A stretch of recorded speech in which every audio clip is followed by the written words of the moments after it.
There are a couple of specialist news organizations that have a network of sources in North Korea. We decided to try and work with one of these organizations to speak directly to people in the country so that we can understand what was happening.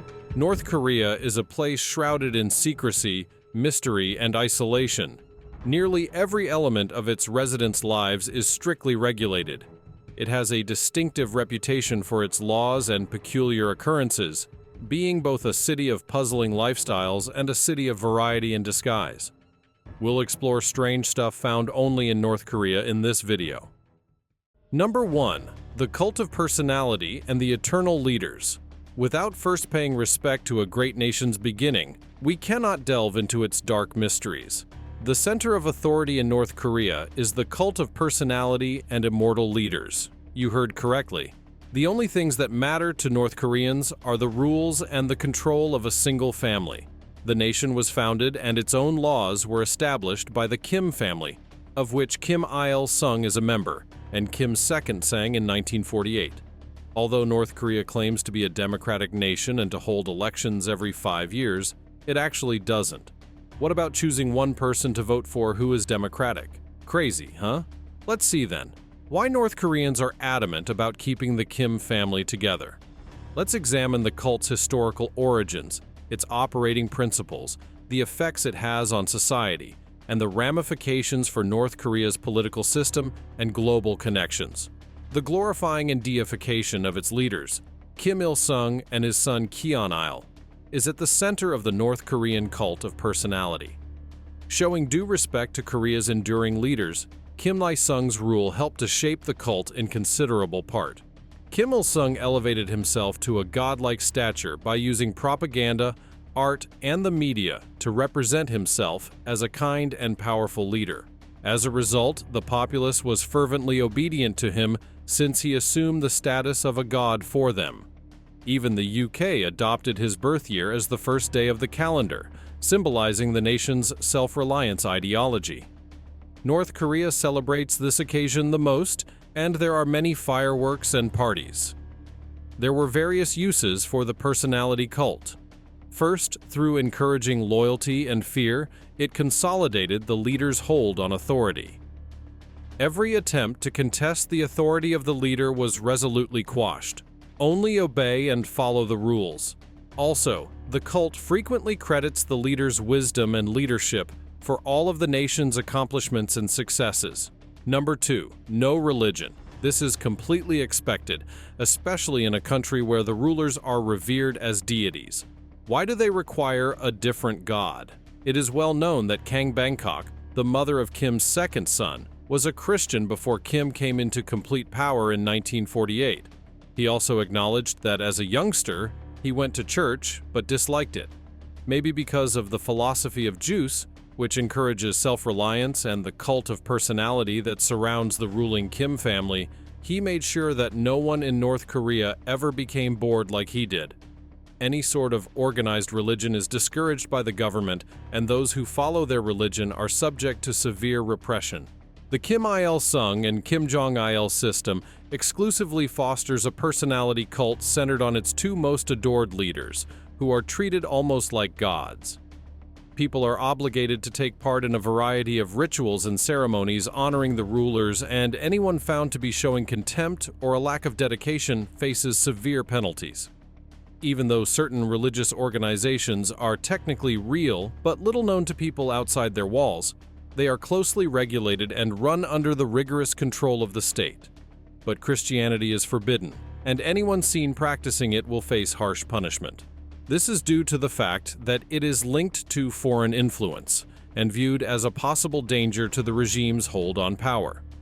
I firmly believe there are underground religious practices and adherents despite all of these prohibitions. Humans can be cunning, after all, they are not machines, but they must keep their identities a secret if they want to escape being executed. Did you know that North Koreans still execute people in public? And watching is required for kids as young as 5. Let's experience what it's like to be punished by the North Korean regime while we're on the subject of execution. Number 3. 3 generational punishments. The three-generational incarceration policy in North Korea holds the entire family, including at least 3 generations, accountable for a crime that a convicted person has committed. This policy was introduced in the early years of the regime under Kim Il-sung to strengthen the ruling party's control and quell potential dissent or resistance. Its purpose is to engender terror and deter ideas of insurrection or disloyalty to the government.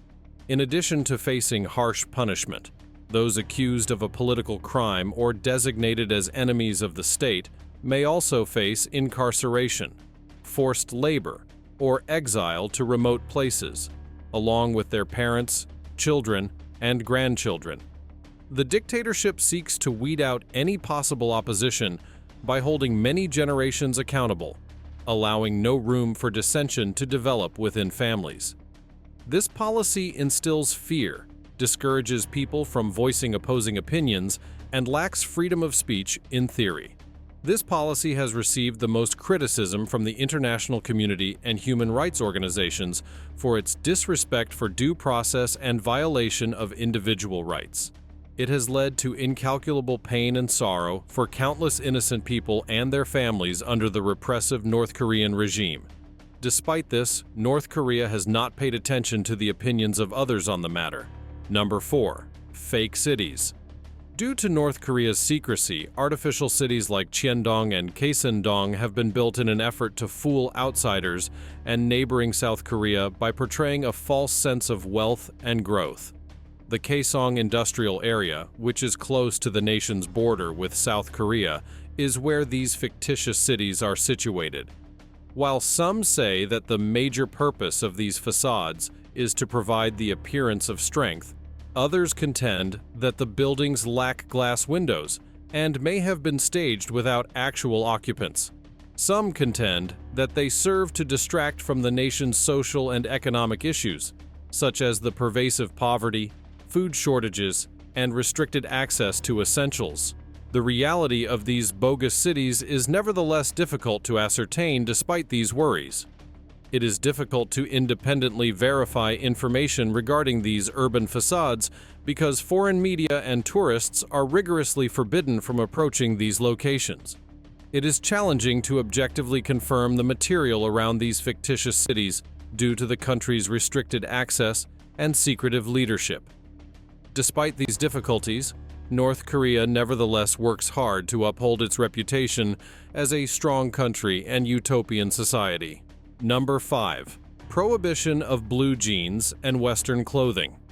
In North Korea, the prohibition of blue jeans and Western clothing is simply because Kim Jong Un sees them as American perception and influences. This prohibition extends to imported garments and t-shirts. Citizens are expected to wear clothing that adheres to the state-approved guidelines instead of jeans. North Koreans are encouraged to wear traditional Korean attire, such as hanbok, which reflects the leadership's emphasis on cultural heritage and nationalism. Enforcement of these clothing regulations is stringent, with state authorities conducting inspections and punishing those who violate the dress code. Offenders risk facing fines, public criticism, or even imprisonment. This approach to clothing control has been met with mixed reactions from the international community, often drawing criticism for its infringement on personal freedoms and human rights. Many people argue that the ban helps preserve a unique North Korean identity. Others view it as an oppressive measure aimed at suppressing individuality and perpetuating a culture of conformity. What do you think the restrictions on clothing are? Just one example of the broader control exerted by the North Korean government over its citizens' life. Next, look at their hairstyles. Number 6. State control haircut. North Korea's leader, Kim Jong Un, has strict regulations on haircuts and grooming to promote conformity and a perfect citizen image. The government imposes 28 authorized haircuts, including 10 for men and 18 for women, using state-run media advertisements and routine inspections. Men's hair must be kept short and adhere to strict requirements regarding style, length, and sideburns. Traditional Korean hairstyles, inspired by historical personalities and revolutionary leaders, are popular among women. Women are encouraged to wear classic and feminine haircuts. Local hair salons are crucial in upholding these standards, as they must adhere to the government's rules and display posters showing acceptable hairstyles. Hairstylists may be required to report clients who try on prohibited haircuts or styles, fostering a culture of surveillance and fear. Grooming standards are also strictly enforced, with men expected to keep their faces hair-free unless it serves a symbolic function. And women must follow rigorous guidelines and avoid showing cleavage or thighs. To maintain a modest and natural appearance, makeup should be moderate. Failure to abide by the state's grooming laws can result in penalties, from fines and public humiliation to more severe ones like hard labor or even death. The leadership's goal is to ensure that the population upholds the state's goals and preserves a cohesive national identity, thus regulating personal appearance. The stringent rules governing haircuts and grooming are an example of the overall environment of surveillance and control that permeates North Korea. Number 7. Prison camps in North Korea. We have observed how strictly North Korea adheres to the rule of offense. Let's now examine the lives of individuals who are incarcerated. There will undoubtedly be a community there. The North Korean prison camp system comprises a variety of facilities, including re-education centers, labor camps, and political prison camps. The political prison camps are intended for people that the dictatorship views as political opponents, such as those who are thought to be dissidents or trying to flee the nation.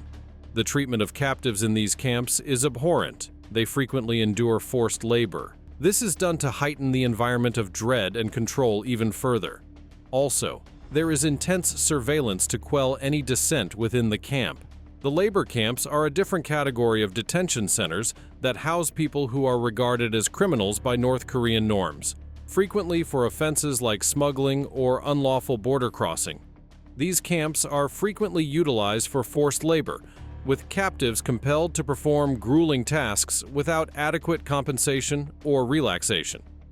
The fact that re-education centers are intended to rehabilitate those who have committed minor crimes or exhibit signs of departing from the official ideology makes them the best sort of jail in North Korea, it would appear.